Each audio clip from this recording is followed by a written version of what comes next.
On October 2, 2018, the White House released a briefing statement regarding Law and Justice titled National Review, The Perjury Farce. That briefing statement said, "The case against Kavanaugh is constantly changing, but one thing has stayed the same. Democrats will make any argument, no matter how implausible or over the top, to try to sink him." The Perjury Farce editorial, National Review, October 2, 2018. Taking advantage of the pause forced by Jeff Flake's change of heart last week, opponents of Brett Kavanaugh have shifted their focus from the original charge of sexual assault to the allegation that he repeatedly perjured himself before the Senate Judiciary Committee. It's certainly true that Kavanaugh tried to minimize the least admirable aspects of his adolescence, understandably, given the withering fire he was under and the basic irrelevance of the matters under discussion, but there is no evidence he lied. Much of the focus is on his drinking. There are two main lines of argument here. The first, Kavanaugh has misleadingly portrayed himself as a squeaky clean choir boy, but there is plenty of evidence that he was a heavy drinker. This begins from a false premise.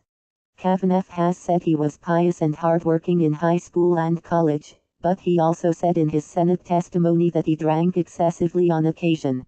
The media have pointed to testimony from high school and college classmates who say they saw him belligerently or incoherently drunk, phrases in his high school yearbook page that appear to imply lapses in memory, "Who won that game, anyway?" and passages from his friend Mark Judge's memoir involving a character named Bardo Kavanaugh. None of this establishes that Kavanaugh blacked out, though, only that he drank to excess, which, again, he admitted.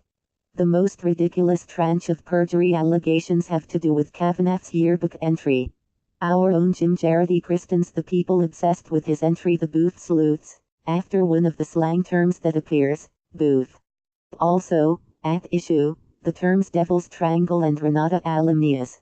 It doesn't require stepping back very far to realize how preposterous it is that teenage tomfoolery in a high school yearbook is now deemed relevant to the ascension of a D.C. Circuit judge to the U.S. Supreme Court.